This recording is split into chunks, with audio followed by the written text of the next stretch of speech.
inaugurando un ciclo de charlas, de debates que impulsamos desde la Junta Interna de ATE acá en el Ministerio de Trabajo, en la Secretaría de Trabajo hoy, pero que entendemos que representan una oportunidad para atravesar este contexto de incertidumbre y de crisis en todos los planos que está viviendo nuestro país, una crisis que obviamente refiere a la situación del gobierno nacional y que por parte de los trabajadores que venimos siendo atacados sistemáticamente desde la llegada al poder de este gobierno, entendemos que representa una ventana, una oportunidad para poder plantear firmemente nuestras condiciones, nuestras posiciones, nuestras reivindicaciones, para poder plantear con firmeza, aprovechando la debilidad o la incertidumbre que plantea este momento del gobierno, para defender nuestros derechos, los que nos están sacando desde el primer día, los que siguen amenazando con que nos van a seguir sacando, y los puestos de trabajo que siguen atacando sistemáticamente desde que tomaron el poder.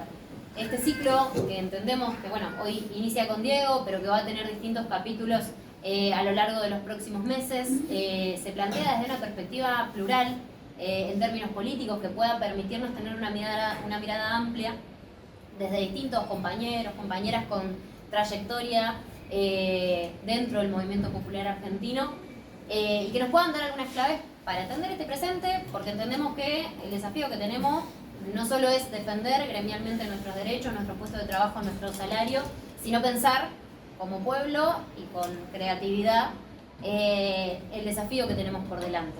Suceda lo que suceda el 26 de octubre, necesitamos derrotar a este gobierno nefasto en absolutamente todos los planos, en el electoral, en el social, en la calle, en todos lados tenemos que derrotarlo porque vinieron precisamente a acabar con nosotros. Y esta jornada por eso inaugura este ciclo de charlas a las que obviamente estaremos convocando cuando podamos terminar de confirmar fechas y bueno, seguir viendo cómo viene esta agenda compleja en nuestro país y en el Estado Nacional. Así que bueno, esa invitación amplia a poder seguir discutiendo, así como seguiremos discutiendo como estatales y como laburantes del Estado la semana que viene, en Bursaco, donde nuestro sindicato también está impulsando una jornada que tiene algunos puntos en común con esta idea de pensar el debate plural dentro del movimiento popular, qué rol tiene el Estado, qué rol tenemos los estatales en este momento clave de nuestro país. Así que también se va a estar realizando, oficiado por nuestro sindicato, una jornada importante en Bursaco el 14, en donde también precisamente van a participar referentes políticos, gremiales, sociales, de distintos espacios que entendemos que es nuestra tarea como luchadores populares. Un capítulo chiquitito solamente en relación a... ¿Voy con el micrófono? Sí. A ver, ¿ahí? ¿Se escucha? O ya. Si en algún momento empiezo a gritar demasiado o algo, lo regulamos desde acá. No, simplemente agregar el capítulo más para Diego y para algunos compañeros que por ahí no sigan el día a día dentro de nuestra secretaría. La mayoría ya sabrá que venimos de 2 años ya casi de un ataque casi permanente sobre nuestros derechos, sobre nuestro salario y también sobre nuestros puestos de trabajo. Acá veo caras de compañeros que pasamos momentos muy difíciles y que tenemos además la conciencia de que nos están faltando un montón de compañeros, cientos de compañeros que fueron despedidos en estos 2 años y cuya reincorporación seguimos exigiendo. Y que bueno, hoy enfrentamos en esta etapa, después de 1 año de amenazas de despidos, de amenazas de desguace, que todavía siguen ciernes, enfrentamos la semana pasada 10 nuevos despidos de compañeros de agencias territoriales, que bueno, cuya reincorporación obviamente estamos exigiendo y articulándolo con todas las instancias de nuestro sindicato para poder conquistarla.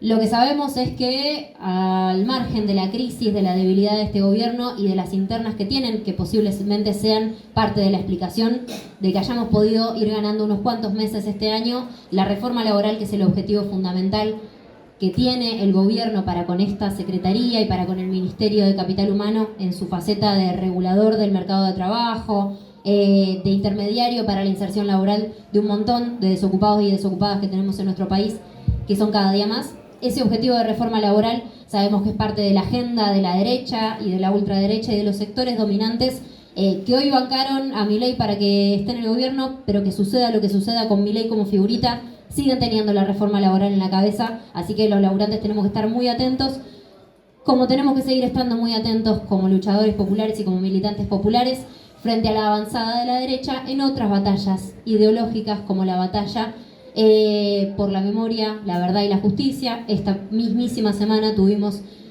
una situación complicadísima con las autoridades del Ministerio de Capital Humano pretendiendo evitar la colocación de una baldosa por la memoria en la puerta de nuestro organismo, hecho que derivó luego en un sumario policial para el secretario general de ATE Capital, que repudiamos y con el cual nos solidarizamos con el Daniel Catalano.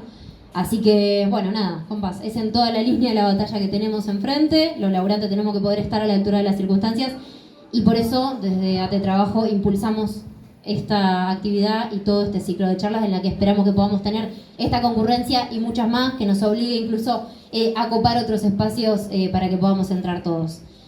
Sin más preámbulo y perdón por lo largo, presentamos a Diego Genud, que es periodista y analista político, que tiene su programa Fuera de Tiempo en Radio Con Voz y que además es laburante, panelista en El Destape y colaborador en distintos medios de comunicación y que por supuesto además tiene escrito el libro El peronismo de Cristina y en la revista del Poder sobre Sergio Massa. Así que bueno, te dejamos la palabra, Diego, gracias.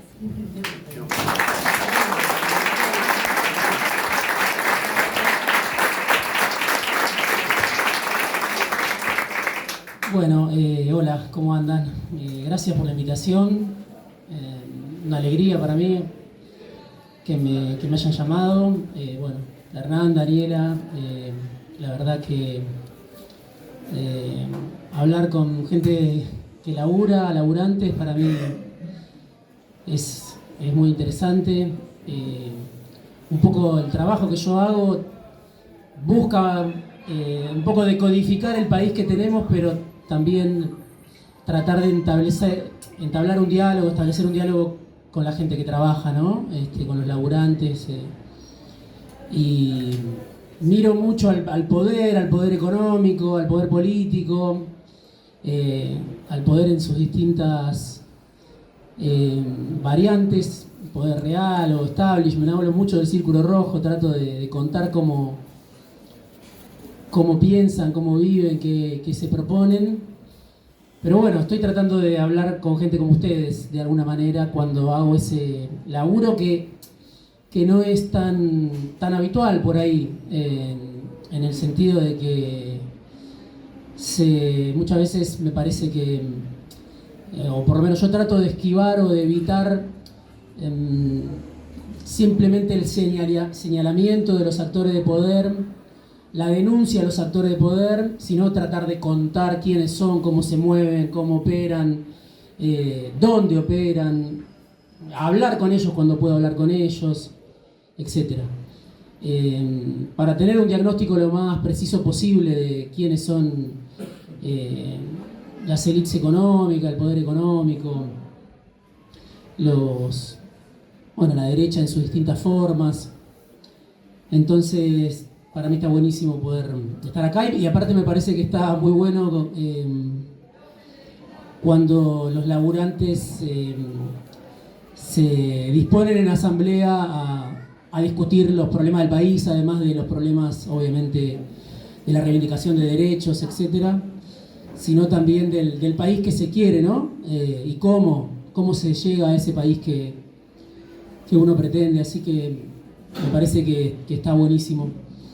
Yo voy a contar un poquito lo que veo del escenario político y después voy a tratar de abrir a intervenciones o lo que ustedes quieran, charlamos. Primero, bueno, hoy parece ya es una cuestión casi del pasado, pero siempre vale la pena preguntarse qué expresa Milei en la historia argentina, ¿no? Todavía no lo sabemos, porque no sabemos cuánto dura, pero cómo llegó Milei, cómo fue posible, etcétera. En este momento donde el gobierno está tan debilitado y está en varias crisis al mismo tiempo y no hace pie, justamente creo que sería un error no preguntarse o no tener presente que Milei llegó a presidente porque lo votaron en algún momento 14 millones de personas. Y ahora obviamente está muy debilitado. Bueno, lo de Provincia de Buenos Aires fue una tremenda paliza, todos lo sabemos, pero todo el año en realidad muy mal Milei, con mucha dificultad para salir a la calle. Habrá que ver qué pasa ahora en octubre. Yo creo que Milei llegó, obviamente porque había más allá de que haya sido un instrumento, de que haya sido financiado por actores del poder, creo que por un lado había, bueno, un sistema político en ruinas, en descomposición, un fracaso cruzado, 2 gobiernos de distintos signos, y una sociedad muy desesperada, ¿no? Con una inflación muy descontrolada, una cuestión muy endogámica de la dirigencia política, un confort de la dirigencia política de pensar que la polarización era para toda la vida y que, bueno, nada iba a aparecer por fuera de las coordenadas de las últimas 2 décadas, que básicamente era kirchnerismo, antikirchnerismo, peronismo, antiperonismo, macrismo, kirchnerismo, y la idea de que no iba a aparecer nada, que nada iba a cambiar, y la dirigencia política en una posición muy cómoda de que, bueno, no había otra cosa que pudiera aparecer. Algunos lo financiaron a Milei también pensando que iba a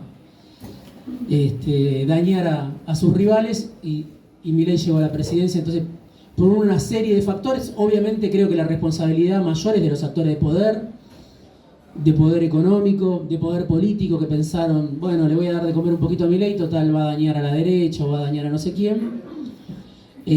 Bueno, mal cálculo, ¿no? Y lo paga la sociedad, los laburantes, los sectores vulnerables, etc. Creo que como había fracasado Macri, como hay una nostalgia del menemismo que también es transversal, apareció Milei, ¿no? Con 2 ideas, dolarización y casta. Con muy poquito le alcanzó para llegar, con la particularidad de que sectores populares apostaron a Milei, ¿no? Que Milei, cuando llegó a la presidencia, tuvo apoyo, y eso es lo que lo distinguía de Macri, y más, si se quiere, lo emparentaba con Menem. Tuvo apoyo en sectores bajos, populares, desesperado por la inflación, por la no respuesta de política. Cada uno sabrá o pensará por qué. Hoy estamos viendo, desde que empezó este año electoral, que Milei perdió en la Ciudad de Buenos Aires el sur, perdió en la provincia de Buenos Aires el voto de muchos pibes. Bueno, hay que ver si, yo intuyo que va a seguir perdiendo, y que se va a ratificar en octubre, pero la verdad que no lo sabemos. ¿Cómo funciona el 7 de septiembre, ¿no? Si el 7 de septiembre precipita, acelera un proceso de descrédito político, de un gobierno que se queda sin crédito social, que es repudiado, o si el 7 de septiembre despertó a las fieras del antiperonismo que dicen, si vuelve el peronismo o vuelve alguna variante que tenga alguna conexión con los sectores populares al poder, hay que salir a frenarlo ahora. Entonces, hay que ver cómo funciona este 26 de octubre, si funciona en la misma clave de septiembre, y Milei se come otra paliza en provincia de Buenos Aires, en los conurbanos de todo el país, en el interior, en las provincias, o si el orgullo del antiperonismo herido, o de la reacción, o de la derecha, o de, no sé, cada uno le podrá poner el nombre que quiera, saca a votar a gente que no había votado, como pasó a Macri en 2019, que hizo una elección sorprendente, era una presidencial, pero con un país muy complicado, con una espiral de devaluación, etcétera, de ajuste. Macri sacó 41, bueno, Milei sacó 56. Esto es una elección distinta, es una legislativa, pero digo, en los 2 casos funcionó, incluso en el de Macri presidente, se podría pensar, la amalgama yo digo del antiperonismo, pero se puede denominar de otra manera, el antipueblo, o no sé, la derecha en distintas formas, que no quiere nada que conecte, ¿no? con las demandas populares. Entonces, Milei expresa la ruina de sus opositores, y expresa la ruina de los que lo tuvieron que ir a buscar para que gobierne, ¿no? O sea, expresa la ruina, yo creo, en ese sentido, la ruina del peronismo en el poder, porque fue un gobierno que no dejó conforme a nadie, ni siquiera a sus protagonistas, y la ruina de la derecha, que tiene que ir a buscar un personaje descompuesto, marginal, para que llegue al poder y haga lo que Macri no pudo hacer, o nadie, o la agenda que desde Menem nadie retomó. Bueno, ese más o menos es el escenario. Ahora, claro, es un gobierno muy débil, que hizo todo mal, además de esta idea de la crueldad. Yo creo que es un vengador de clase, ¿no? Milei viene a representar la venganza de una clase contra sectores populares, sectores asalariados, sectores precarizados, que incluso lo votaron,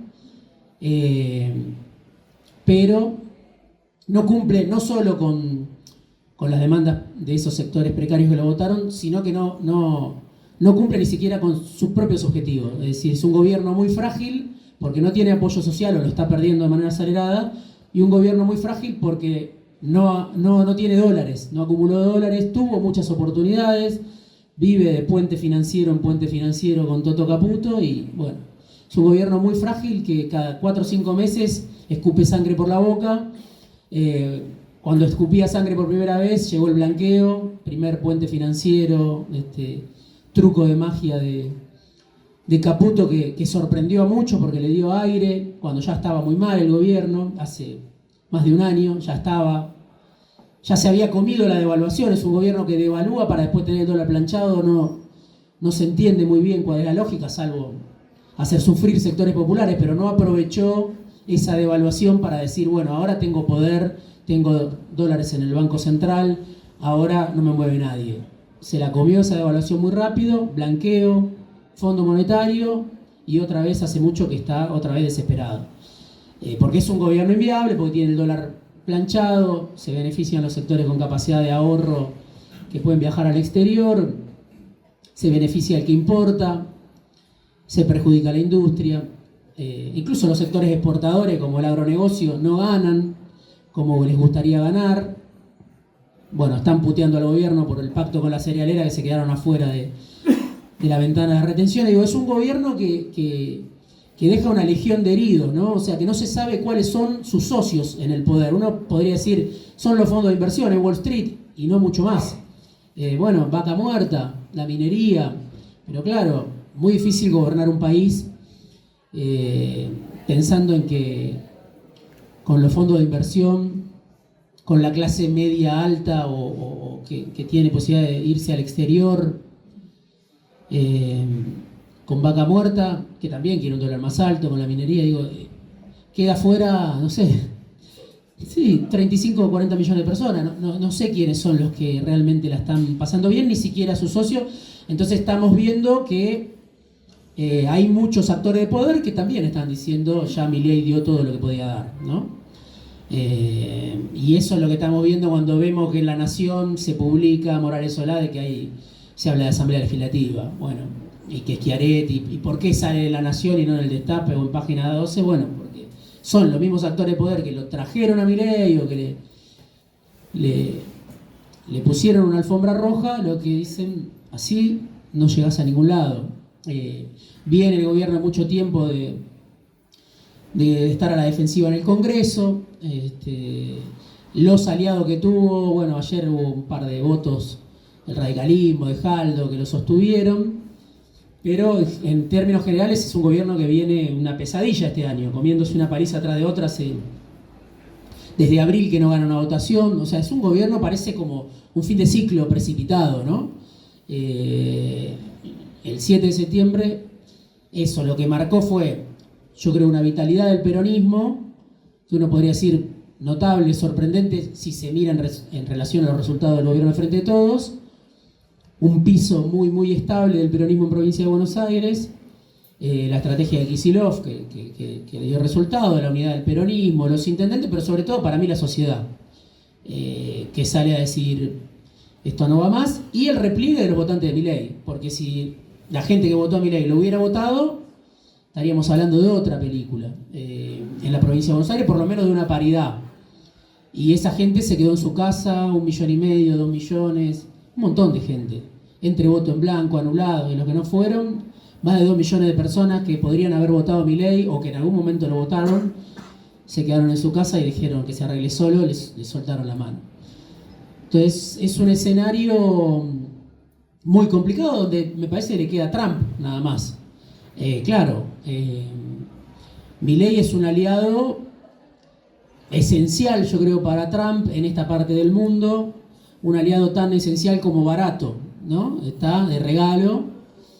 Y Argentina es un país muy importante, ¿no? Eso creo que lo tenemos que tener todo claro, de que Argentina obviamente es un gran país y tiene no solo su gente, sino que tiene sus recursos, su ubicación estratégica en el Atlántico Sur, donde China está mirando, donde Europa está mirando, donde vino el jefe del Comando Sur hace unos meses, donde está la puerta de entrada a la Antártida, donde hay una riqueza única sobre la Tierra. Entonces, por eso Trump probablemente intente sostener a Milei, no porque Milei sea tan genio, ni cante tan bien, ni se arrodille, ni qué sé yo, sino porque está parado sobre un país que es un país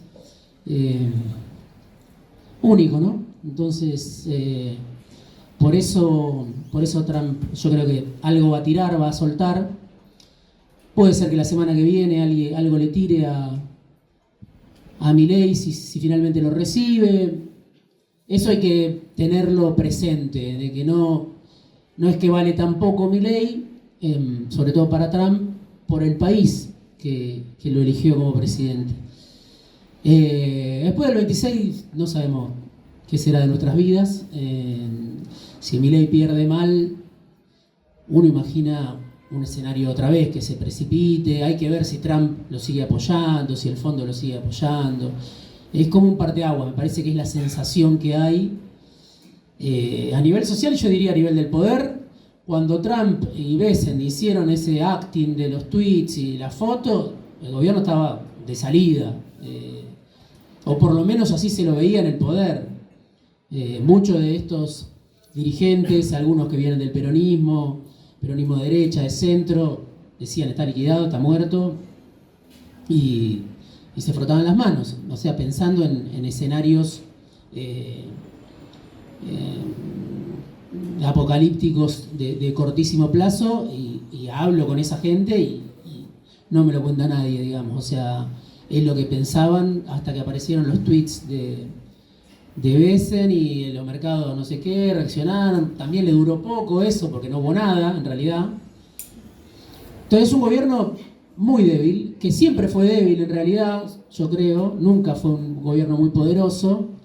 Llegó por esta situación tan especial de descrédito de la oposición en general, de hartazgo de la sociedad con la política, de desesperación. Bueno, ese es el escenario. No sé cuánto lo pueden aguantar si a Milei le va mal. Por eso digo, hay que ver si el antiperonismo despierta el 26 de octubre o dice esto demasiado también para el antiperonismo.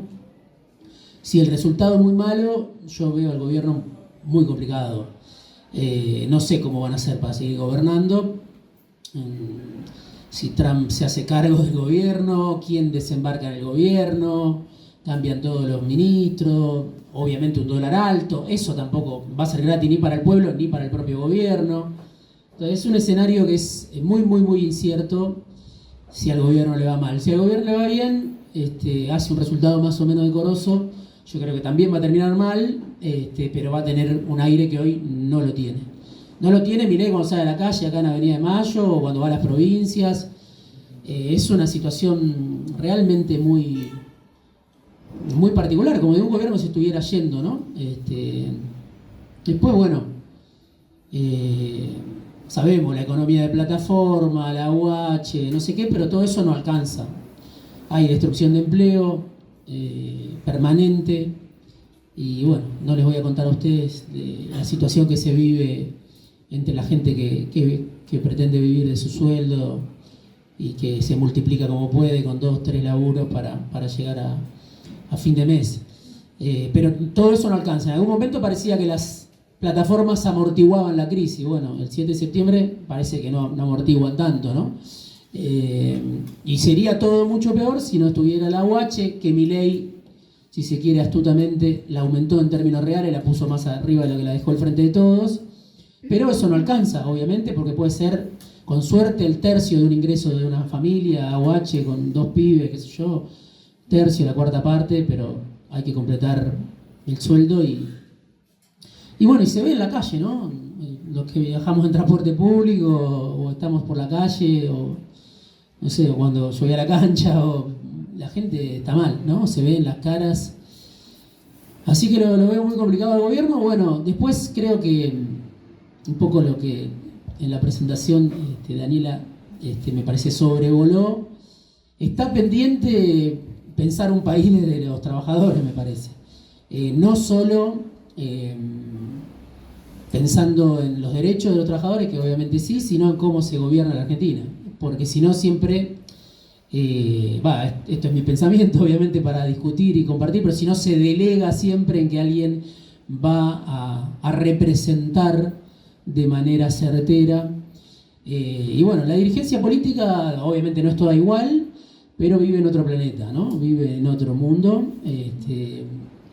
Es así, puede conectar más o menos, pero es un mundo muy, muy endogámico y es otra realidad. Entonces yo lo que creo y lo que insto y lo que busco y lo que trato, y es el eje de mi laburo desde hace varios años, mucho, no sé cuánto, pero más de una década, tratar de poner sobre la mesa debates para que los sectores laburantes, asalariados, populares, los tomen y los discutan. Digamos, ¿cuál es la economía viable para la Argentina? No solo lo que nos merecemos, lo que queremos, lo que es justo, sino cómo se logra eso, ¿no? Cómo se construye el poder político para eso, cuáles son las medidas que hay que tomar, discutir de economía, que para mí no puede ser un tema que discuten los especialistas y la derecha. De repente cada 30 años en la Argentina resurgen los muertos vivos y reaparece Cavallo, López Murphy, bueno, Milei, Melconian, no sé qué, son los dueños de la discusión y lo demás no podemos opinar porque no somos economistas. Bueno, esa es nuestra debilidad. Hay que discutir para mí de economía, no se puede discutir de política para mí sin discutir de economía, no es posible en la Argentina, menos que menos.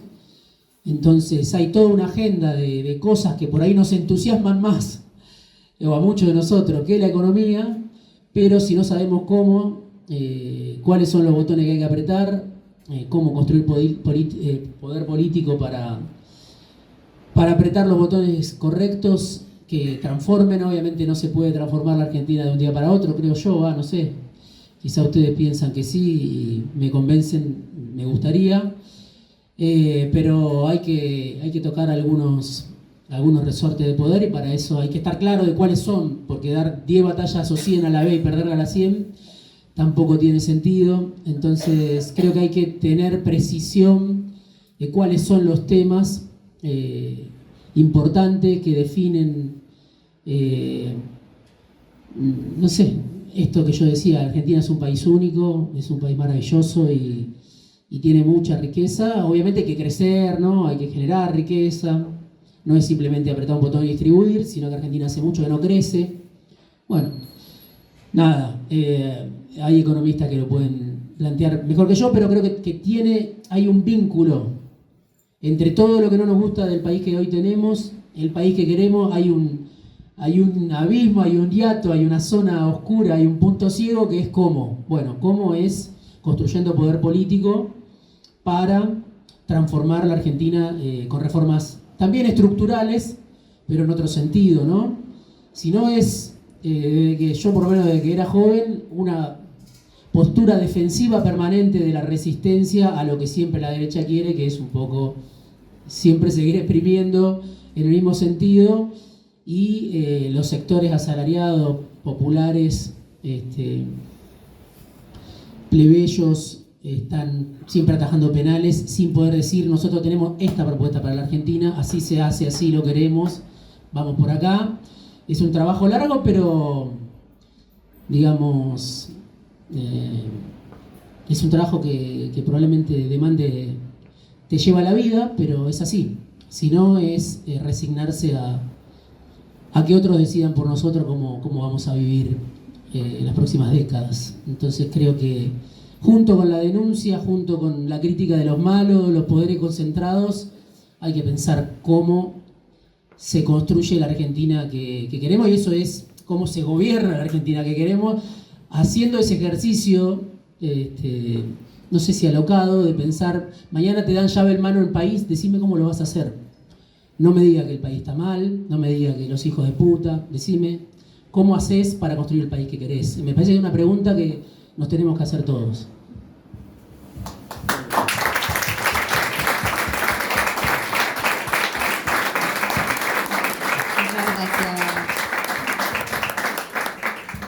Bueno, de nuevo muchas gracias, Diego.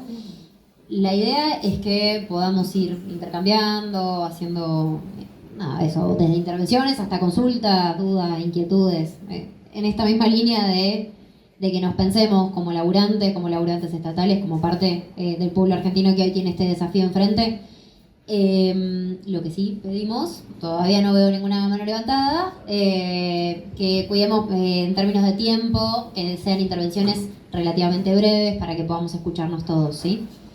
Bueno, arrancamos con Seba y Gomina. ¿Micrófono? Sí, ¿Se escucha? Para una cosita.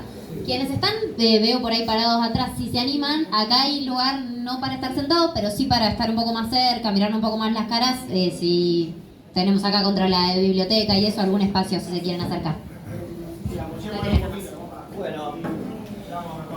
Bueno, comento acá, primero agradecerte la presencia, Diego, quiero decirte que somos...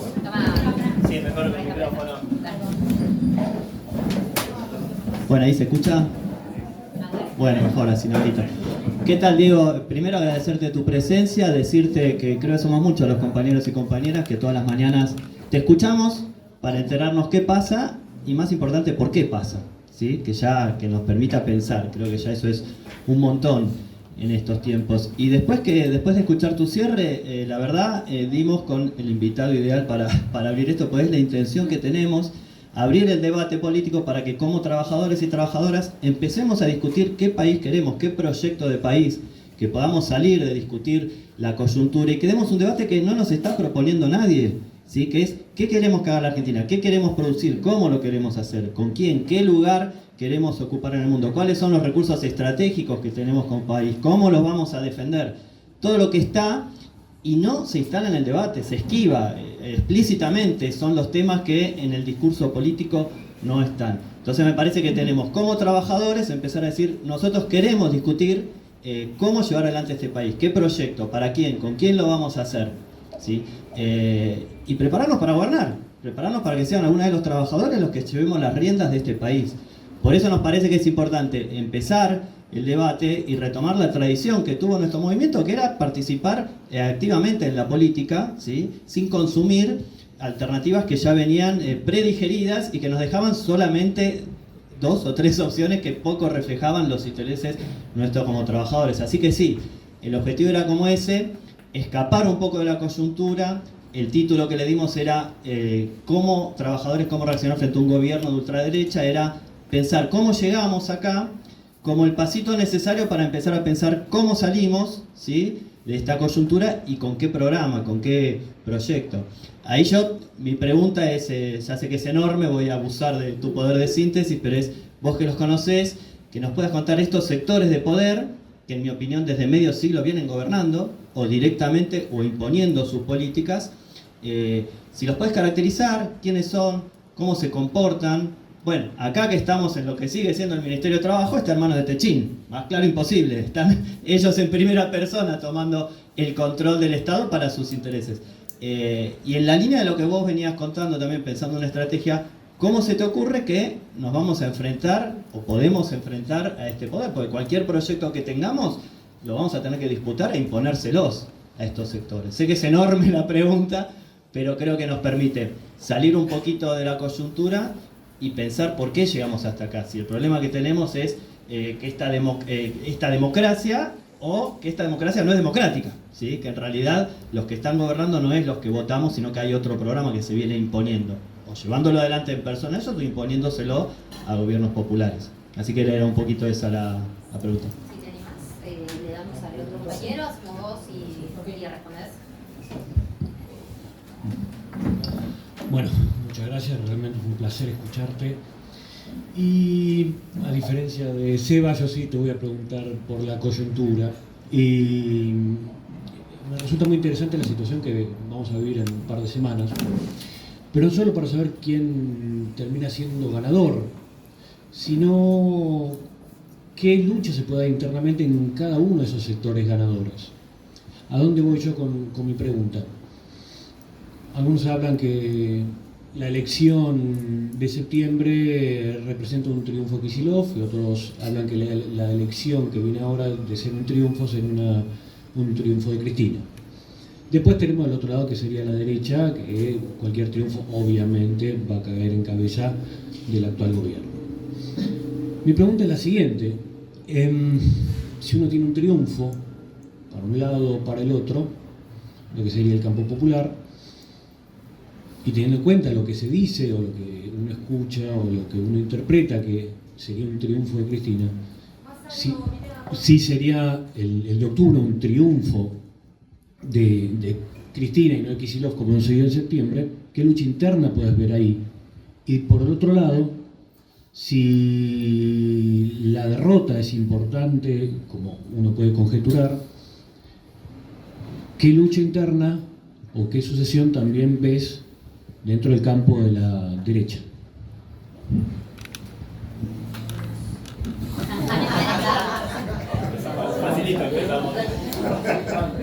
Empiezo por la coyuntura. Empiezo por la coyuntura.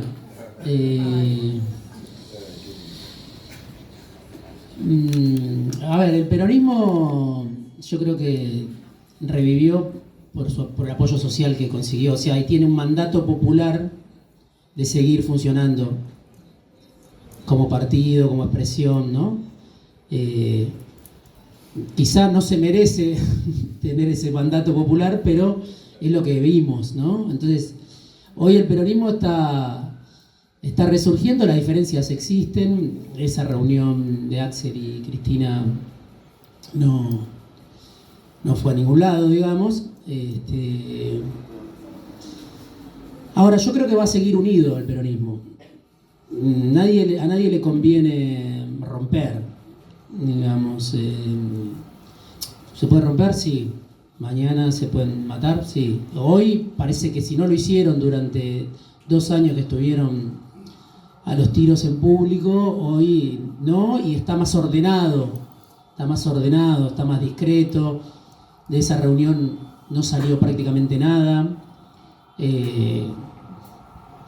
Yo creo que está en principio condenado a la unidad hasta que esto decante hacia algún lado. Obviamente Kicillof tiene un proyecto y Cristina no está retirada para nada. O sea, sí, está afuera de todo, está inhabilitada, está proscripta, está presa, pero está absolutamente activa y reuniéndose con gente y preocupada por lo que viene y pensando en lo que viene. O sea que son dos figuras, Kicillof y Cristina, que yo supongo que van a tener que convivir. En algún momento, si Kicillof se lanza como presidente, le va bien, bueno. Pero de acá hasta que eso suceda, si es que sucede, que no lo sabemos porque ser el candidato natural en la Argentina tiene sus riesgos, me imagino eso, que el peronismo va a seguir unido.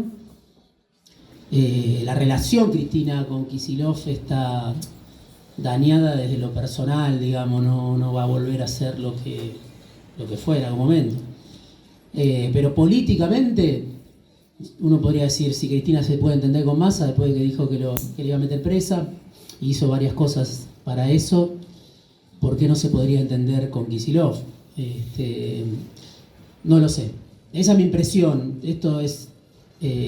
a ver, estoy hablando con información y estoy sacando una conclusión a partir de eso que puede ser desmentida. Por ahí se rompe todo, no sé. pero me da la impresión de que llegaron muy con lo justo, y bueno, estaba la lista para armar de Axel, por otro lado se cortó la luz, no sé qué, bueno, pero terminaron todos unidos. A nadie le convenía ser el culpable de una fractura, porque está este clima social también, y el peronismo viene de hacer lo que hizo en el poder también. Entonces creo que eso va a seguir así, en esta tensión de algunos celos y qué sé yo, pero necesariamente va a tener que convivir hasta que, bueno, haya un nuevo presidente. Ahí sí, obviamente, que va a empezar otro partido. El frente de la derecha lo veo más complicado, ¿no? Lo veo más complicado porque, bueno, esta gente sabemos lo que es.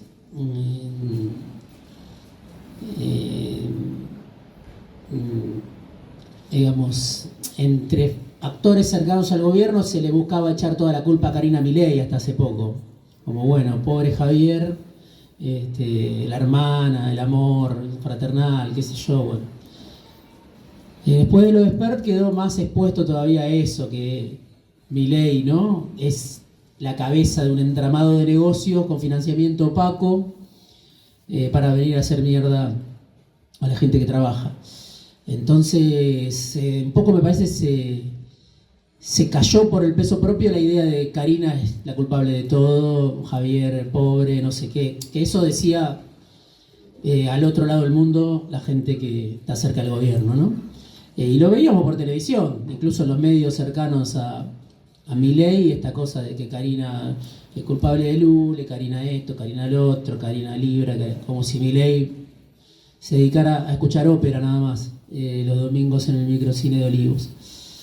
Yo creo que si pierde, o si lo quieren sostener a este gobierno, va a haber que hacer un salvataje de toda la derecha en sus distintas formas, asumiendo el gobierno. Así me lo imagino yo. Quizá hay otra forma, o quizá es correrle el banquito y hasta acá llegaste.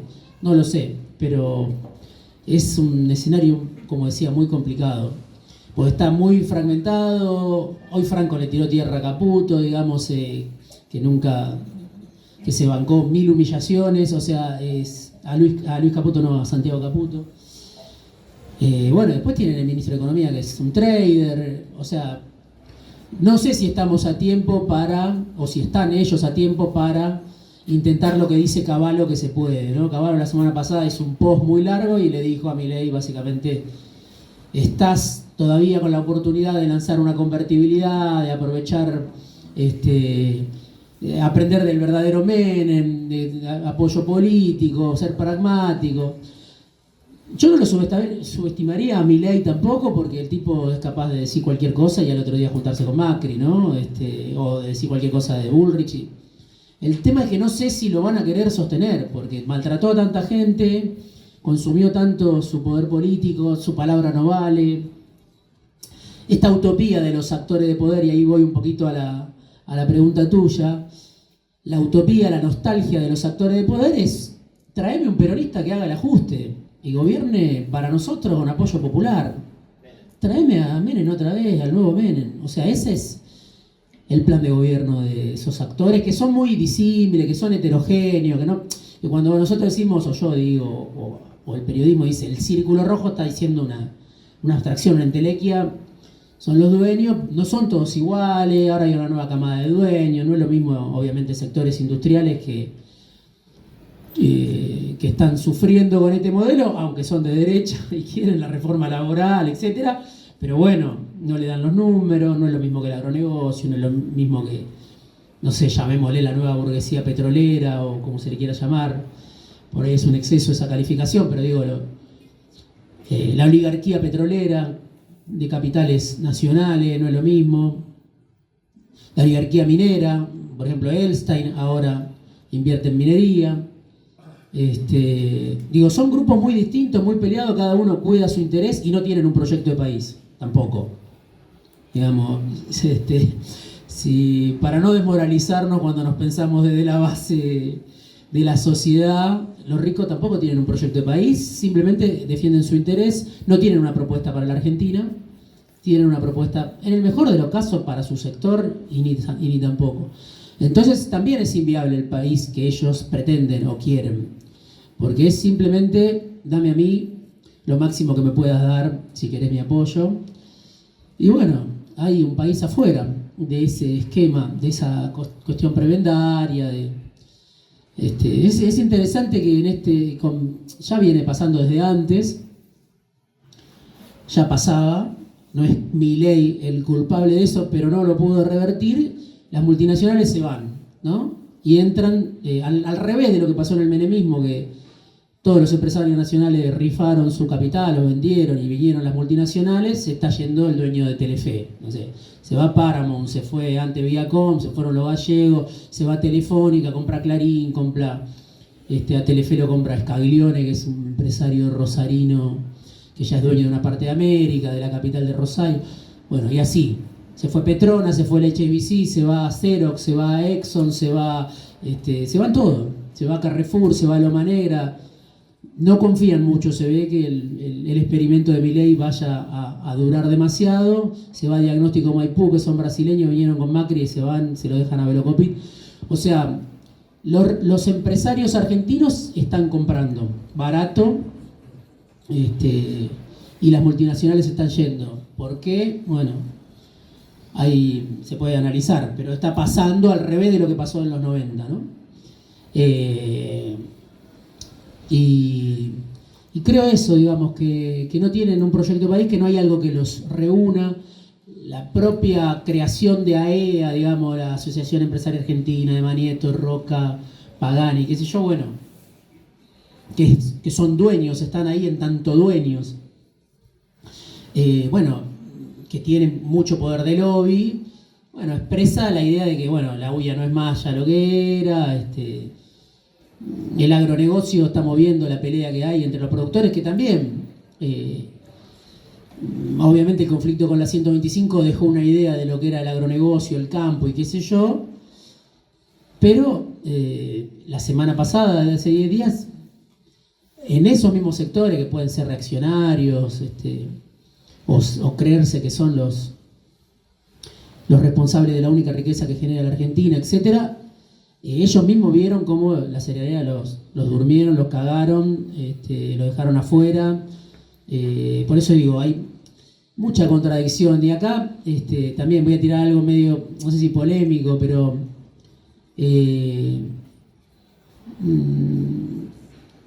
podemos decir que en Argentina hay un vacío de poder, ¿no? O sea, obviamente no se puede hacer cualquier cosa, pero hay un vacío de poder.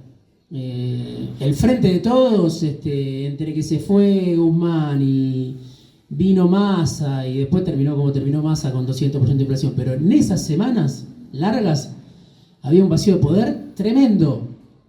Fueron como 6 semanas de corrida. Gobernaba el peronismo, bueno, Ferraresi dijo, no íbamos en helicóptero, qué sé yo, bueno. Después vino Massa con todo el apoyo del establishment, con llave en mano todo el gobierno, y terminó con Milei presidente. Bueno, algunos dicen por 3 puntitos, ¿no? Bueno, pero te ganó Milei, ¿no? Con 14 millones de votos. Hay dos maneras de mirarlo, por 3 puntitos, o sacó Milei 14 millones de votos después de ese experimento. Pero ya había algo ahí de quién gobierna la Argentina, ¿no? Bueno, que Cristina, que Alberto, que esto, que no sé qué. Hay sectores obviamente muy poderosos que te pueden dañar y mucho, pero también, si uno mira la experiencia de Kirchner, está bien, en un contexto distinto, estalló la convertibilidad, había estado Duhalde, había estado Lavagna, sobre todo había estado Remeleniko, que fue el que pagó los platos rotos, con una transferencia de ingresos. Se puede cuestionar toda esa especificación, pero digamos, el país salió andando después de que Remeleniko y Duhalde hicieron un acuerdo con sectores de poder, lanzaron los planes de trabajar, pusieron retención, y más o menos hace 25 años estamos en esa escena. Después vino Néstor, subió las retenciones, hizo algunas reformas estructurales. Para mí la más importante, o quizá una de las más importantes, erradicar las AFJP, digamos, recuperar el sistema previsional, que también es un problema, ¿no? No es un lecho de rosa en algún momento, o sea, eso fue una oportunidad en ese momento, hoy es un problema para cualquier gobierno que asuma, por el trabajo negro, por tantas cosas. Pero ¿por qué me voy a Kirchner? Porque digo, está bien, el tipo era yo creo, un animal político, una bestia, un tipo preparado, había sido todo, intendente, esto, lo otro, aquello, vino después del dualdismo, pero aprovechó eso, que yo creo que es un componente que no termina de diluirse en la Argentina. Esta cosa de que acá viene alguien con 2 o 3 ideas claras, cierra con 3 o 4 aliados, piensa que tiene que gobernar con la gente adentro, y no digo que mañana vamos a recuperar el poder adquisitivo de los salarios, porque eso va a tardar mucho si no hay un cambio radical, digo, de fondo. Pero sí, Argentina se para de mano rápido por todo esto, ¿no? Por todos estos recursos que tiene y porque nadie tiene un proyecto de país, justamente. Entonces viene alguien y dice, bueno, con los industriales tengo este acuerdo, con los medios tengo este acuerdo, con el campo tengo este acuerdo. A estos empresarios les digo, comprate estas empresas, y a los trabajadores les digo, vengan, participen, a los piqueteros, qué sé yo, y gobierna 20 años la Argentina, ¿no? Hoy estamos mucho, yo creo que estamos, no sé si peor que en el 2001, pero estamos muy mal, no sé si es tan fácil, porque no sé si es tan fácil, tenemos una deuda tremenda, bueno, eso obviamente es la primera medida de cualquier gobierno, pero bueno, quiero decir que justamente no hay un proyecto de los actores de poder. Cada uno cuida su interés. No hay un establishment, no hay un círculo rojo, no hay un empresariado. Y mucho menos hay un proyecto de país empresario. Por eso buscan a un peronista que les resuelva los problemas. O sea, el ajuste con apoyo popular. La gran utopía que en algún momento lo dijo Guillermo Calvo antes de que asumiera Alberto Fernández, etc. Bueno. Un economista argentino, liberal por supuesto, que predijo el efecto tequila y que dijo, y por ahí es mejor el peronismo, ¿no? Antes de que asumiera Alberto. Bueno, Alberto y Cristina, al frente de todo, no dejó conforme a nadie. Pero creo eso, que los actores de poder cuidan su interés, y esa es su debilidad también, o sea, tienen mucho poder, pero no tienen una propuesta para la sociedad argentina. Tenemos ahí 2 introducciones más, Lucía y Vasco después. ¿Voy para allá? Perdón, sí. Voy a pasar por ahí. Vamos a conseguir un inalámbrico. Bueno, no, yo me quedé pensando, bueno, recién lo mencionaste el tema de la deuda, que en esto de que la economía es un aspecto clave para pensar la política y que no es una cuestión solo de especialistas, ¿no? Sino que es clave para pensar un proyecto de país de los trabajadores. El tema de la deuda es un tema clave. Ahora están anunciando que va a haber un acuerdo que Estados Unidos tiraría 20.000 millones de dólares a Milei, ¿no? Anuncios que todavía no se terminan de concretar, pero que Milei de alguna manera dijo, si yo soy presidente va a bajar el riesgo país, los mercados me van a prestar y se va a solucionar el problema de un endeudamiento que es impagable, porque no solo el acuerdo con el fondo, sino toda la acumulación de deudas con los privados son prácticamente impagables para nuestro país si no hay un refinanciamiento, ¿no? de otros sectores. El único refinanciamiento que vino es el del fondo con el salvataje en abril, ahora un nuevo salvataje, pero digo, si pensamos hacia adelante, esto para ver, no sé vos qué mirada tenés respecto de qué deberíamos hacer una organización desde abajo de los trabajadores. Yo pertenezco al Frente de Izquierda, entonces te lo planteo, nosotros tenemos una postura por ahí bastante clara en ese sentido en cuanto al desconocimiento soberano de la deuda, pero digo, para pensar, no todos los actores políticos piensan lo mismo, no todos los sectores, pero claramente es un problema, ¿no? Para abordar, teniendo en cuenta esta experiencia de que con Macri se tomó ese endeudamiento enorme, el préstamo que financió la campaña de Macri en 2019, etcétera, con el fondo. Bueno, la renegociación de Guzmán, en 2022 se reestructuró la deuda con el FMI y eso no solucionó el problema, lo pateó. Ahora otra vez se va acrecentando ese endeudamiento, entonces, bueno, eso, un poco qué visión tenés y pensando en eso, un país de los trabajadores, una organización desde abajo que no delegue, sino que también piense en cómo llevar adelante estas medidas más radicales que hay que tomar si queremos recuperar el poder adquisitivo, como recién dijiste. Ahí, ¿querés que sumemos otra pregunta o preferís empezar ahora?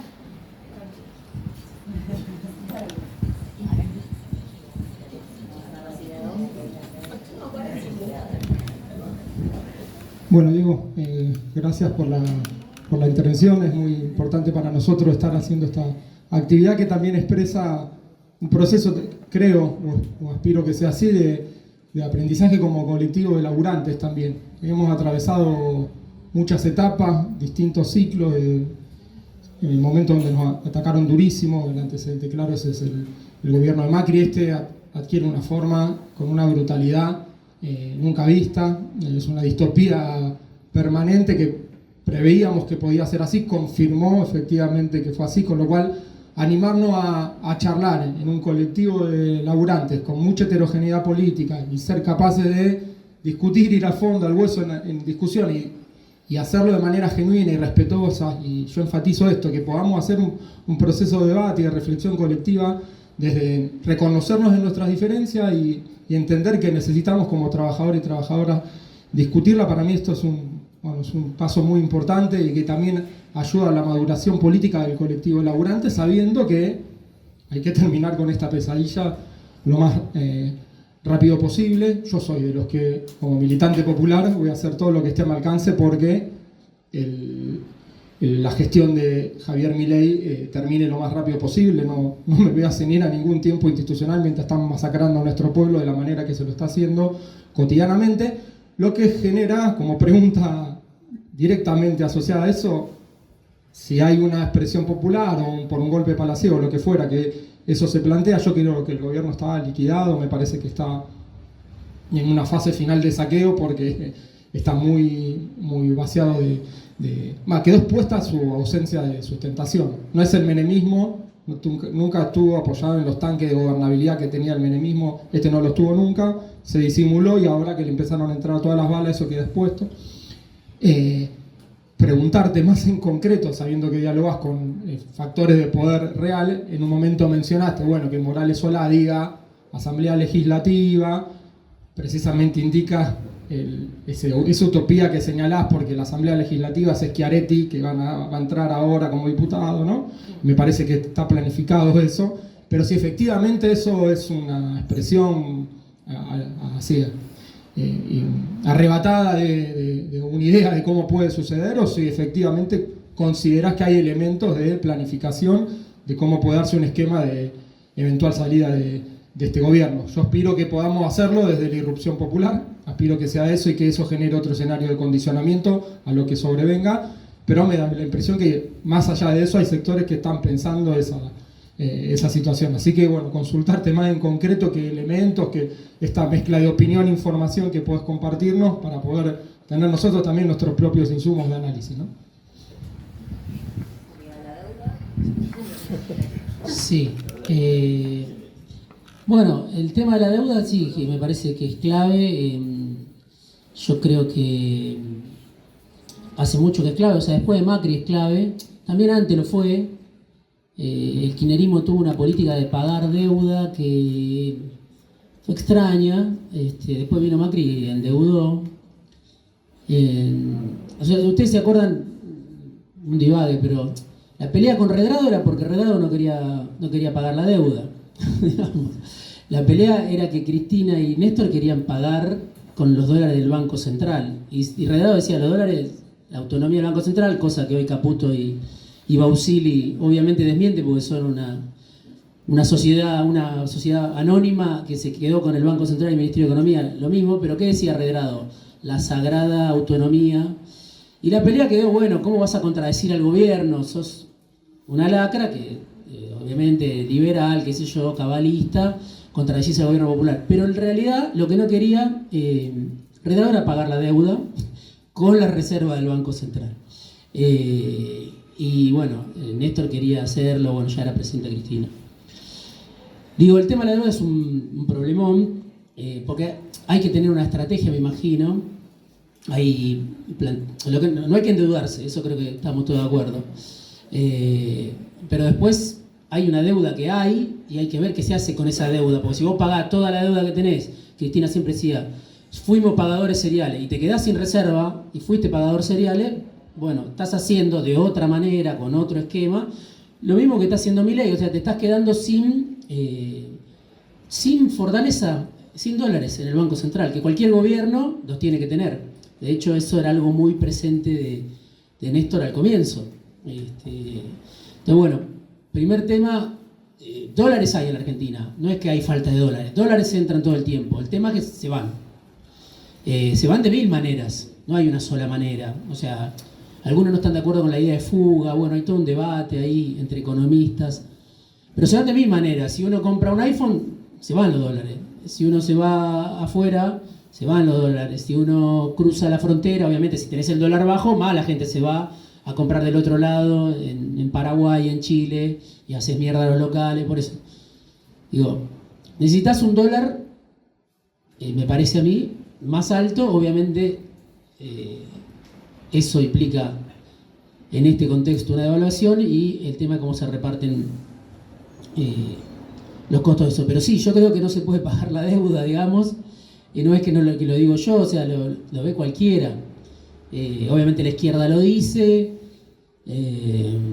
Bueno, creo que una gran decisión que se tomó en ese momento de Néstor Kirchner, de Labaña, fue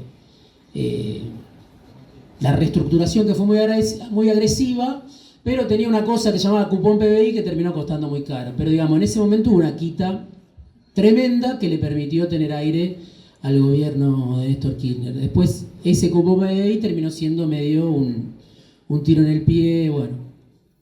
Y ahí viene la cuestión del INDEC ligada a eso, porque Argentina, si crecía más por encima de tanto, tenía que pagar más. Entonces empezaron a truchar los números del INDEC para decir, no crecimos tanto, así no pagamos tanto. Y bueno, estoy hablando de la prehistoria. Pero es un problema siempre, cómo negociás con los acreedores, que son los que te forman la agenda aparte. Son los que, o sea, todos los días que cuando uno se conecta a internet, ahí están los acreedores a través de su vocero diciéndote esto, así hay que gobernar así, yo hoy quiero esto, yo quiero... O sea, cada link de Infobae, de Clarín, de La Nación, que nosotros leemos son los fondos de Wall Street diciendo, quiero esto, hoy quiero esto, no me cumpliste con esto, no me cumpliste con lo otro, te olvidaste de aquello. Bueno, entonces, obviamente es un tema central cómo relacionarse con esos actores. Para eso necesitas poder político, si no, también me imagino te llevan puesto, necesitas un pueblo detrás, no sé, son dilemas. Pero bueno, la izquierda siempre lo planteó, creo que ahora también la Cámpora lo está planteando, hay un grupo de economistas ahí laburando con un tipo que se llama Daniel Kotzer, que fue economista del Banco Mundial, y que dice... fue compañero de ustedes, bueno, vive en Bélgica. Bueno, él siempre lo planteó y la Cámpora tomó contacto con él. Creo que Álvarez Agil lo comentó en algún lugar, que Kotzer lo decía. Bueno, creo que Guzmán también dice algo parecido. Y además yo creo que afuera debe haber mucha gente, esta idea de la deuda odiosa, pero digo, hay una deuda que le corresponde a la Argentina.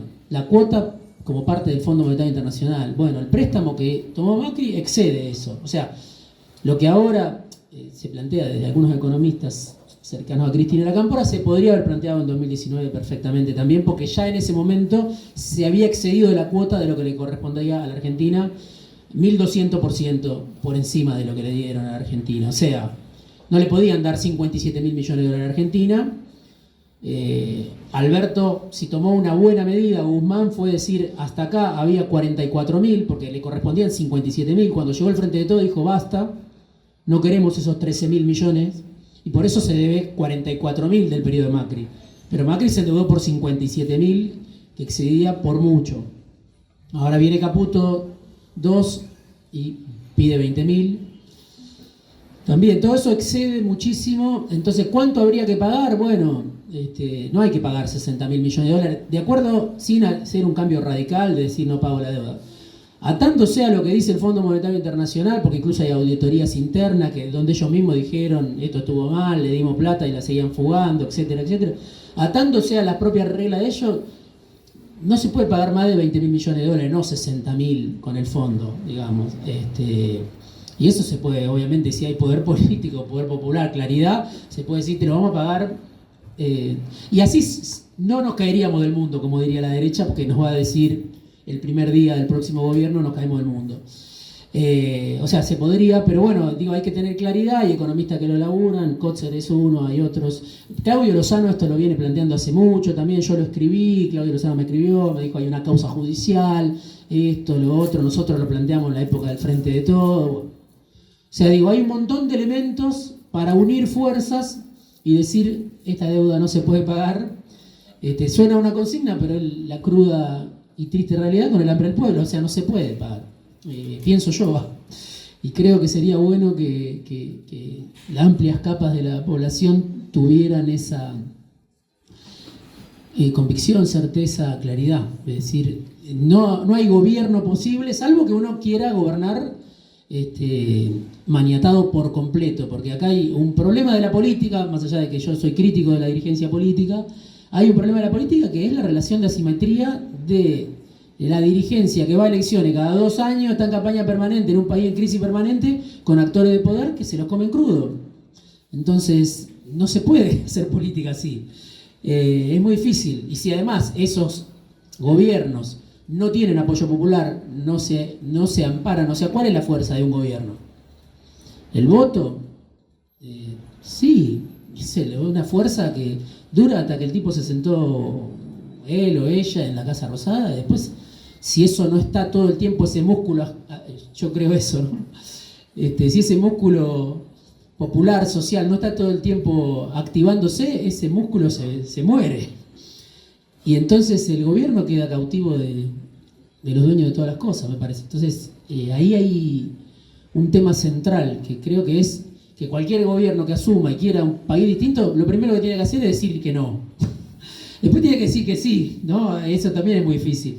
Que sí. Esto no. Bueno, que sí.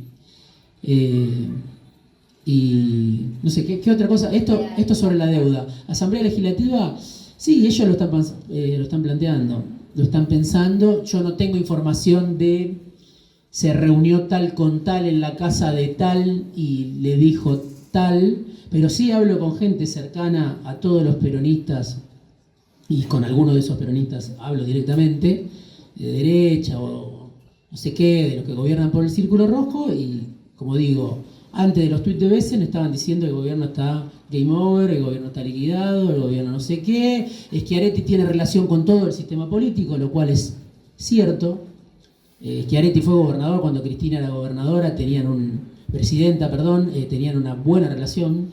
En el apogeo de la simbología, el apogeo del kirchnerismo, de la batalla cultural, Schiaretti fue gobernador 4 años y no tuvo ningún problema. Aparte es un tipo, bueno, con una historia muy especial. No sé, si llegara así en un golpe palaciego, no lo subestimaría tampoco. Si quieren, les cuento la historia de Schiaretti, pero digo, es larga, es alguien que sí, lo tenemos identificado con la derecha, con Cavallo, con esto, con Macri, con qué sé yo, pero es un tipo de poder. Es un tipo de poder que tiene una historia de militancia en el fondo de los tiempos. Entonces, no es un boludo. Después, qué sé yo, Cordobés, bueno, no sé, sacó 5 puntos.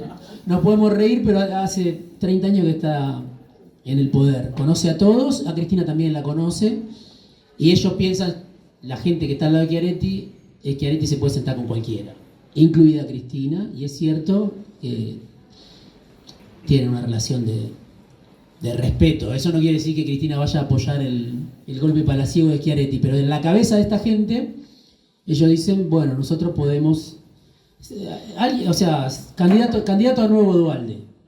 Hay muchos candidatos a nuevo Duhalde. Entonces, ¿puede suceder eso? Yo creo que puede suceder. Esto es Argentina, qué sé yo. No tengo la fina de se juntó tal con tal y le dijo, va conmigo, yo te apoyo. Pero digo, Schiaretti maneja la Fundación Mediterránea. La maneja, hay que googlear. La maneja a través de Osvaldo Giordano. ¿Quién era Osvaldo Giordano? El jefe del ANSES de Milei, hasta que Schiaretti se peleó con Milei. Entonces, estuvo el primer secretario de Empleo fue... Bueno, Osvaldo Giordano maneja la Fundación Mediterránea con el apoyo de ARCO, el laboratorio Bagó, los bancos de Brito, qué sé yo, y eso lo maneja hoy Schiaretti. Y es un dato, porque esta misma gente contrató a Melconian antes para hacer el nuevo Cavallo, y eso fracasó, no sé, Melconian cobró muy caro, o no sé, nadie lo llamó para ser ministro. La cuestión que lo echaron a Melconian, que tenía obviamente un plafón en los medios que Giordano no tiene, porque es otra cosa, pero hoy Giordano es Melconian. Y está armando planes, me imagino, la Fundación Mediterránea para que el próximo que llegue tenga un plan económico. O sea que si uno empieza a indagar, la novela se arma sola. Puede pasar. La descripción física de la divina que dijo que Schiaretti. Sí. Por eso, no sé si puede pasar o no, pero digo, Milei está débil. Y no lo ve solamente la oposición más dura, que Milei está débil. Lo primero que lo ven son los que lo llevaron hasta ahí. Bien. Tengo anotadas a Vero y a Anaí. Si alguien más se quiere anotar, siendo 2:30, 2 y piquito, lo hacemos ahora, si no vamos cerrando con esas 2 intervenciones. Yo me anoté alguna cosita que si no surgen estas 2 intervenciones las voy a tirar.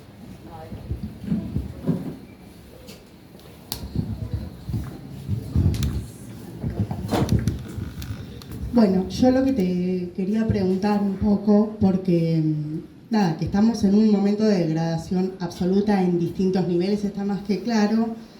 Cuando ganó Milei, yo un poco lo que pensaba, y vos algo habías dicho en relación a el deterioro de las estructuras que supimos conseguir, pensaba, ilusamente a 2 años casi del gobierno de Milei, era que iba a haber una suerte de proceso de revisión interno de las organizaciones que pudiera recuperar algo de los resortes democráticos que supieron darle vidas. Y le hace por esto los sindicatos, las organizaciones sociales, las organizaciones políticas, las instituciones democráticas que son a través de las cuales el pueblo se expresa.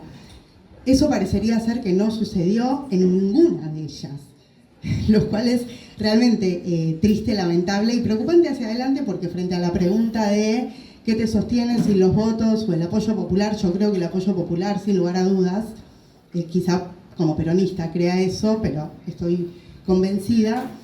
Y ahí, de la mano de eso, lo que pienso es cuál es la resistencia, ¿no? Porque yo te escuchaba hace un rato y pensaba en esto del antiperonismo, que es algo que parecería renovarse permanentemente a lo largo de los años. ¿Qué es lo que se rechaza? ¿Qué rechaza tanto los grupos de poder? No digo el círculo rojo particularmente, no digo por ahí un poder más intermedio si se quiere, porque todos vivimos en definitiva en este país. Y a mí me cuesta mucho entender, y en eso por ahí peco de ingenua, me cuesta mucho entender cómo se puede elegir vivir en un país caótico, en un país como el que parecería ser que tenemos hoy, en un país donde uno se pregunta ¿por qué tengo que estar todo el tiempo sintiendo vergüenza de ser argentina? E incluso con ese sentimiento, en esto que muchas veces solemos decir de mirá qué distintos somos, o por lo menos es un canto que al peronismo le gusta mucho, sí, mirá qué distintos somos, mirá que sí, porque así todo, a ninguno de nosotros, o por lo menos ahora no, y hablo del campo popular, excedo al peronismo, incluyo al que estoy hablando del campo nacional y popular, nosotros no salimos a decir ni que la única salida es Ezeiza, ni en qué país de mierda vivimos, y yo amanezco todos los días pensándolo, y si no son todos los días, es día por medio. Y sin embargo, vuelvo a no es el país, uno reformula esa pregunta. Bueno, a la derecha no le pasa eso. Entonces, ¿dónde está la ruptura con esos sectores que hacen, sobre todo las clases populares, digo, ¿no? ¿Qué es lo que terminan comprando de ese discurso que los pone en un lugar de rechazar lo propio? Cuando quizá la clave está bien, muchos historiadores y analistas suelen decir que uno de nuestros problemas es la ausencia de burguesía nacional, y tal vez lo sea, entre otras cosas, o de ese sentimiento. Yo creo que hay algo identitario del sentimiento nacional que no tenemos y que nos complica y mucho, y en elecciones por ahí se pone más en juego en esto que pueden ser los regionalismos, los localismos, bueno, toda esta nueva discusión que no es nueva, pero que ahora parecería estar dándose. Pero sí, como me parece que son tiempos más de análisis político y social que de otra cosa, es una pregunta que yo no salto. ¿Qué rechazan los sectores populares o el campo nacional y popular de las fuerzas democráticas? ¿A qué le dicen que no? Digo, y no hablo de la tergiversación que uno a veces encuentra en sus propias prácticas, pero particularmente ahí hay algo para mí a desarmar o a desagregar, que tal vez si lográramos encontrar ese hilo del cual empezar a tirar, podríamos acomodar un poco las cosas. Como, bueno, algo de eso. Gracias, Vero. Ahí le damos la palabra a Anaí. ¿Se quieren acercar por el micrófono? Sin el micrófono, me parece que se escucha. Bueno, primero, bueno, bienvenido, gracias por acompañarnos. Y celebrar también la iniciativa de la Junta Interna de darnos este espacio de debate que me parece que es absolutamente necesario y saludable para los laburantes, que podamos pensar un proyecto de país, un proyecto de Estado, porque somos laburantes del Estado y creo que tenemos que tener como prioridad recuperar el Estado. En este momento estamos intentando resistir para sostener los equipos, alguna línea de trabajo. Nos es absolutamente difícil, nos pasó con el macrismo, pero esto es peor. Pero yo lo que quería expresar en relación a algunas cosas que vos planteaste, tomando estos dos planos, ¿no? El económico y el político. Me parece muy importante tener algunos ejes claros de qué queremos en lo económico, y yo creo que el tema de la deuda es central, ¿no? Y digamos, me parece que trasciende esto si es no pagar o reestructurar, digamos, que hay que hacer algo con la deuda y que es impagable, como está hoy planteada. Me parece que eso es importante, que lo tengamos claro de cara a la sociedad, porque a veces tenemos la dificultad de cómo nos comunicamos con la sociedad, ¿no? Nosotros como trabajadores del Estado, además, que estamos tan digamos, denostados. Eso por un lado. Me parece el tema de la deuda. Yo te quería preguntar qué aspectos te parece que son claves para proponer, porque digo, si hay algo que quizás quedó trunco en la etapa del kirchnerismo, fueron, digamos, algunas reformas como más estructurales, de transformación de la estructura productiva, de control del sector externo, de recuperación de los puertos. No sé, es tan inmenso, ¿no?, todo lo que hay que hacer. Y esto que vos decís, la importancia de nuestro país. Nosotros, contradictoriamente, estamos haciendo un curso obligatorio sobre Malvinas. Digo contradictoriamente porque se plantea toda una línea que es contraria a lo que propone este gobierno, ¿no es cierto? Es un curso obligatorio para los empleados del Estado, donde, bueno, ahí aparece, digamos, la importancia de nuestro país como bicontinental, ¿no? Con sus recursos estratégicos, con el centro puesto en Ushuaia, ¿no? Y quedamos como un poco afuera de esta intención de sumarnos en su momento a los BRICS, que hubiera sido, la verdad, una oportunidad importantísima. No sé si vamos a tener otra oportunidad de la misma manera, porque entiendo que vamos a ir más a la cola quizás, si tenemos la suerte de tener otro gobierno, o si lo podemos construir, ¿no?, ese otro gobierno capaz de iniciar una negociación en ese sentido. Pero bueno, es un poco, ¿dónde te parece que se puede como empezar a plantear algunas cuestiones que sean como claves, además de la deuda, en lo económico? Y en lo político, algo que me parece que un poco voy a disentir con vos, en esto de la descomposición que vos hablas de la clase política, que, digamos, un poco la comparto y otro poco no la comparto, porque me parece que, digamos, vos en algún momento lo aclaraste y dijiste, no todos son lo mismo. Y yo creo que nosotros tenemos que ser muy cautos con eso, porque la única herramienta que tenemos para transformar la realidad es la política, y porque tenemos actores que están poniendo el cuerpo, ¿sí? Yo creo que el gobernador de la provincia está, digamos, poniendo blanco sobre negro todas aquellas políticas que Milei está, digamos, intentando llevar adelante para la destrucción de todo. Bueno, el gobernador toma el guante y trata de levantar la obra pública, trata de levantar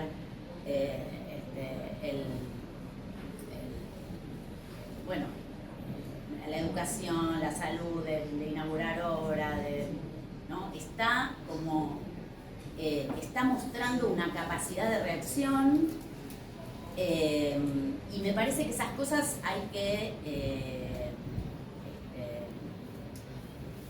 digamos, ponerlas en un lugar positivo, y después habrá vicios de la política que tienen que ver con esta cosa más endógena, donde también yo soy una militante popular y también tengo muchas críticas, en el sentido de que nos quedamos muy afuera de las discusiones, de la participación concreta, de ser realmente protagonistas, ¿no? Los trabajadores, los militantes populares, digo, pero que me parece que hay que ser cauto con esta idea de que todo es descomposición, porque primero porque no creo que sea así, porque me parece que hay actores que se la están jugando, y porque es nuestra principal herramienta. Entonces nosotros somos los primeros en tener que, digamos, cuidar la política como una herramienta. Quizás es importante decir qué cosas no queremos de lo que Milei dijo casta, y por algo interpeló a la sociedad, que también eso es una realidad, ¿no? Bueno, nada, un poco esa es la idea. Dani, ¿puedo decir algo referido a lo que dijo ella? Dale, quería preguntar, porque ella habló del tema de hablar de resistencia, un tema de capacidad. ¿Cómo es que, mencionaste 2001, cómo es que nosotros podemos estar preparados para ese posible 2001 que pueda llegar? No sé si nosotros creemos que esta gestión va a terminar sus 4 años. La verdad no sé cuántos de ustedes creen, cuántos de ustedes esperan que se vaya de esta gestión, pero cómo nosotros tenemos que estar preparados para eso. Cada vez empezamos a ver más gente volviendo a la calle, en las puertas de nuestro edificio, del lugar donde laburamos. Yo creo que en cualquier momento vamos a ver gente que va a estar levantando a romper un Carrefour, a buscar una comida, gente que se queda sin laburo. Yo fui uno. Nos vemos cada vez resistiendo, como dijo la compañera. ¿Cómo tenemos que estar preparados para ese momento, como pueblo, como trabajadores? Simplemente, es una incógnita. La paso mucho. Creo que va a haber.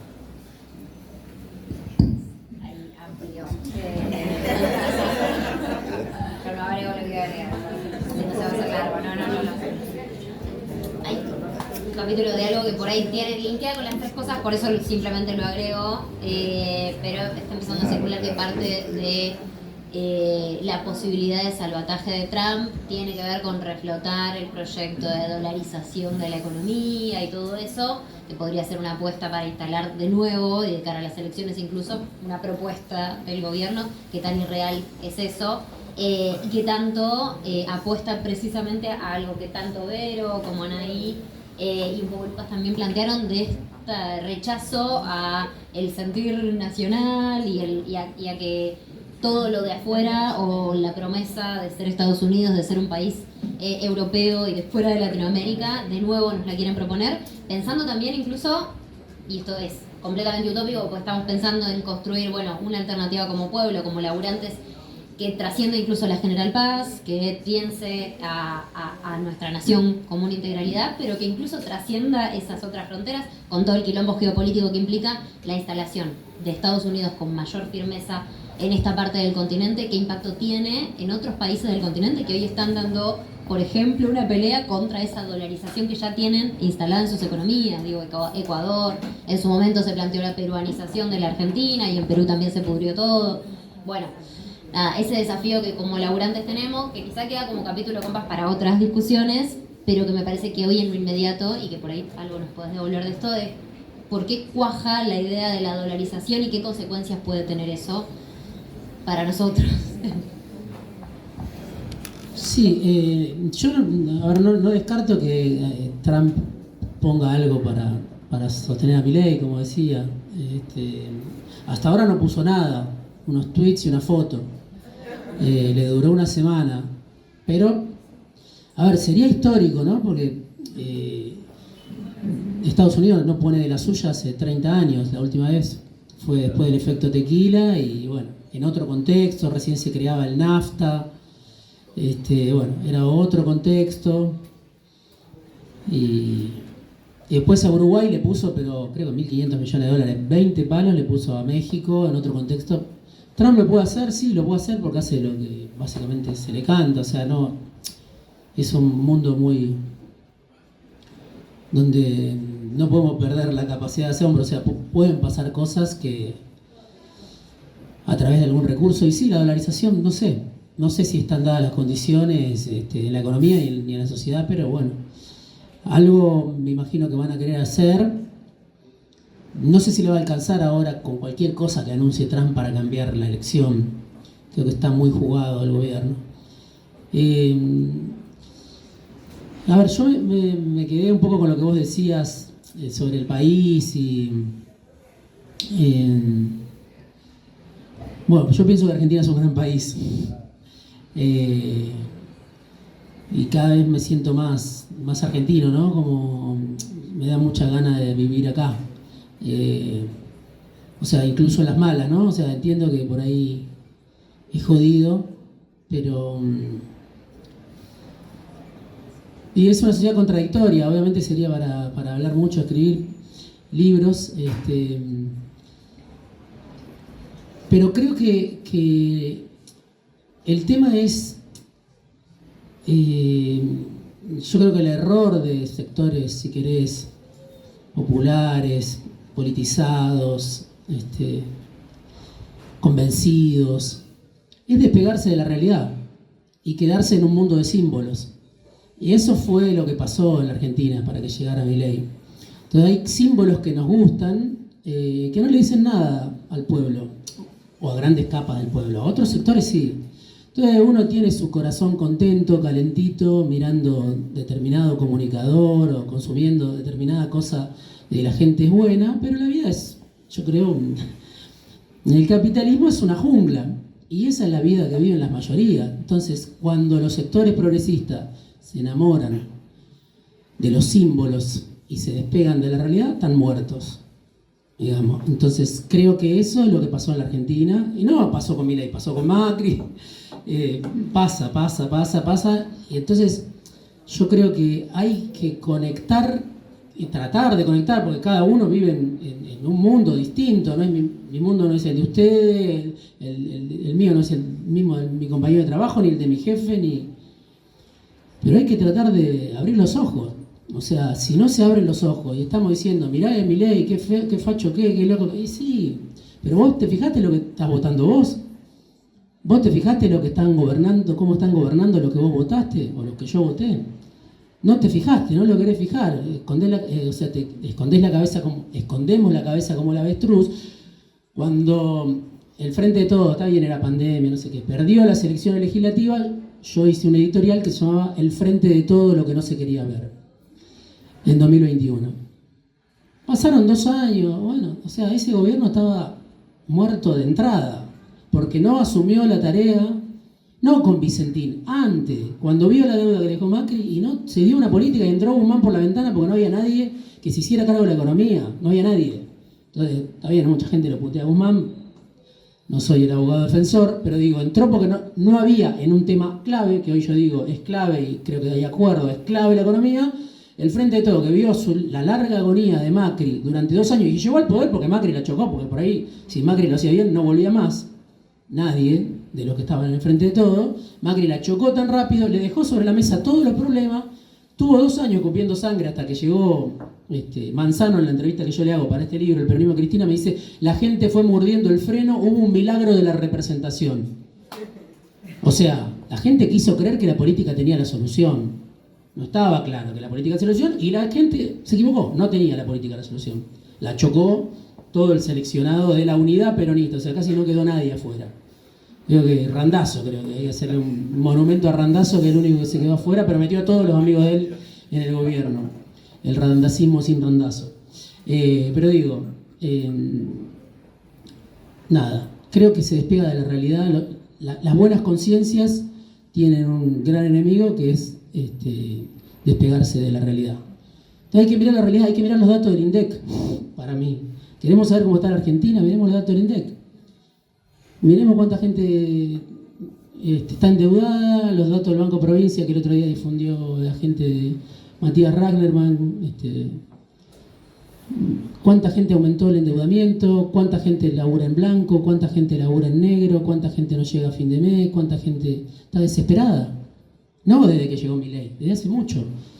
Y entonces le pedimos a gente que está desesperada hace mucho, que no tiene las garantías que nosotros tenemos o no mira el mundo desde nuestro estómago o nuestra condición, que piense como nosotros. Estamos muertos. O sea, para mí estamos muertos si le pedimos a alguien que vive otra realidad, que piense y sienta y decida en función de lo que decide ciertos sectores politizados, militantes, que yo creo que son clave para cambiar la Argentina, pero en diálogo con esos sectores que viven otra realidad, Entonces, cuando se da ese extravío, y no es el extravío de esos sectores, es el extravío nuestro. Cuando se da el extravío de los buenos, o de lo que pensamos que somos buenos, el pueblo le da la espalda, me parece, y sí, obviamente no estaba para votar a Milei, y a Massa estaba difícil para votarlo, pero bueno, se lo votó contra Milei. Qué sé yo creo que pasa eso. Entonces después sí, el pueblo se equivoca, el pueblo es contradictorio, hay sectores fascistas, hay sectores que no quieren, hay algo de eso, pero para mí ese sector, el que no quiere a la Argentina plebeya en las calles, es una minoría de la Argentina. Para que llegue a 56% de los votos, es que se hicieron las cosas pésimo. Si no, no puede llegar esa minoría concentrada que vive en los country, que viaja al exterior, que odia a los sectores populares, no puede ser 14 millones de personas. No existe. Para mí no existe. Hay un sector que va y viene, obviamente. Y de última, se equivoca seguramente, como podemos decir nos equivocamos nosotros, o no sé. Capaz alguno de nosotros nunca se equivocó, pero digo, se equivocan, como nos equivocamos, pero viven sectores populares de otra realidad. O sea, la precariedad es mucha en Argentina, hace 10 años que no se crece. La devaluación el ciclo de devaluación empezó en 2014 en Argentina, no empezó con Macri. En 2014 hubo una devaluación en la Argentina, ya estaba mal la cosa. Después la corrupción, el odio gorila, está bien, sí, obvio. Pero acá hubo una devaluación en el 2014 y podría haber sido antes también porque ya el equilibrio no daba. Entonces, bueno, por eso yo creo que la clase política tiene una responsabilidad mucho mayor que los sectores populares, que son los que sufren las decisiones de una minoría. Pero bueno, o sea, no voy a convencer a nadie ni nadie me va a convencer a mí, porque estoy formado así en una visión crítica de la clase política. Y no entiendo por qué la clase política, más allá de que todos son todos iguales, tiene más mérito que alguien que se levanta todos los días a las 5 de la mañana, se toma un tren y viene y se banca un patrón de mierda que lo humilla durante un montón de tiempo porque tiene que juntar un ingreso. O sea, la clase política, el 90%, nunca laburó. Es así, nunca laburó. El 90% de los tipos que toman las decisiones, ministros, esto, no laburaron nunca bajo patrón, jamás. Y no empecemos a hablar de cómo viven. Pero bueno, ¿y cuánto hace que no se toman un transporte público? Pero bueno, entonces esa división, claro, el problema es que los sectores, las segundas líneas y qué sé yo, bueno, se dejen impregnar por la realidad de una dirigencia que vive, yo creo, en otro planeta, más allá de que sufra y tenga otra idea y obviamente conecte con los sectores populares y los quiera representar. Pero es un tema la cuestión de clase, ¿no? O sea, es un tema ser de otra clase social y pretender representar a una clase a la que vos no pertenece. Es jodido, me imagino. O sea, tenés que hacer horas extra, empatizar mucho, caminar mucho para saber.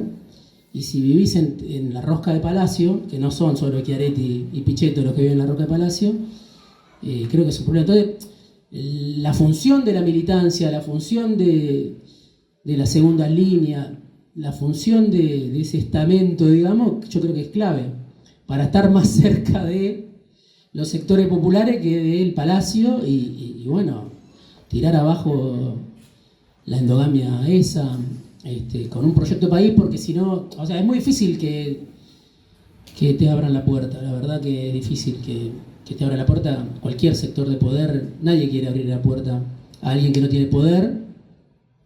Hay un librito del sindicato de aceiteros que se llama El poder real que tenemos. No lo leí, pero me lo dieron otra vez, pero me gusta el título. Me gusta el título.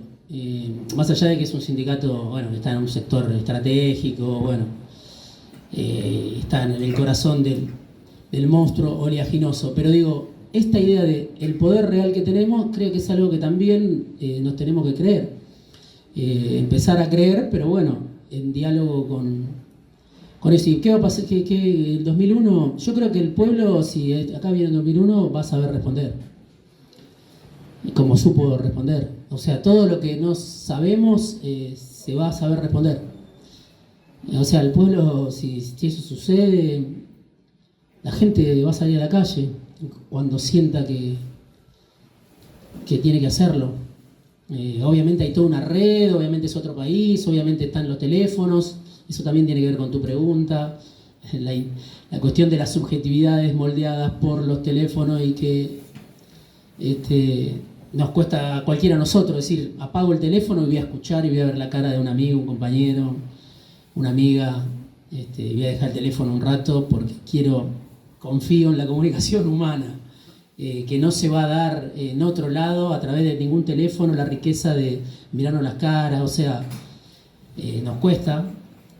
Y bueno, entonces eso moldea obviamente subjetividades, eso está estudiado.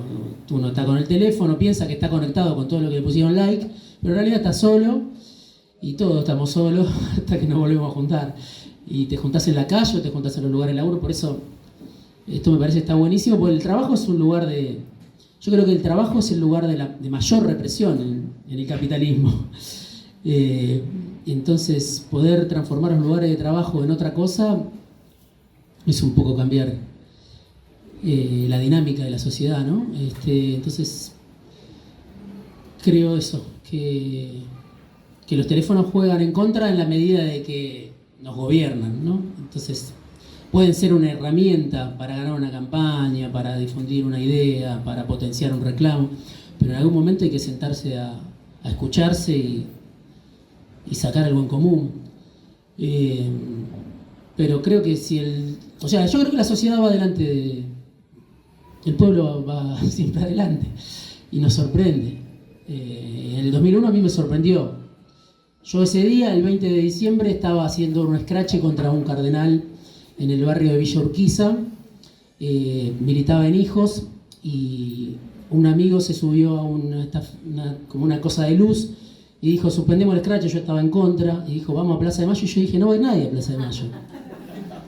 Y me consideraba un activista y estaba empapado y quería que caiga Menem y fuimos en colectivo y dije, no va nadie. Ahí decidiste ser analista político. Ahí me retinaba. No, soy cabeza dura. Pero creo que siempre la sociedad, el pueblo, nos sorprende, también para bien, no siempre para mal. Entonces, si pasa acá una eclosión, vamos a tener al pueblo adelante, me parece. Los sectores populares van a salir de todos lados. No sé si va a pasar eso, pero si pasa, el pueblo va a estar, me parece.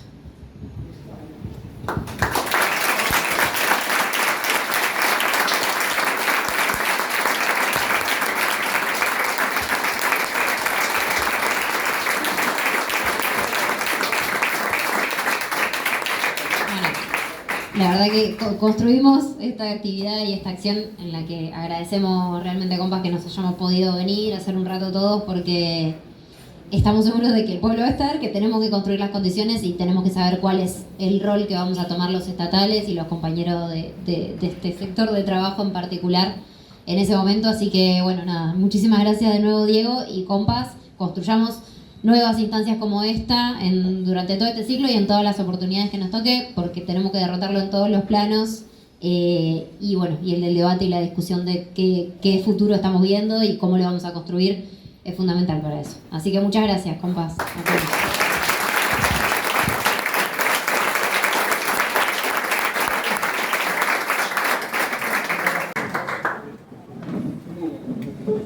Bueno,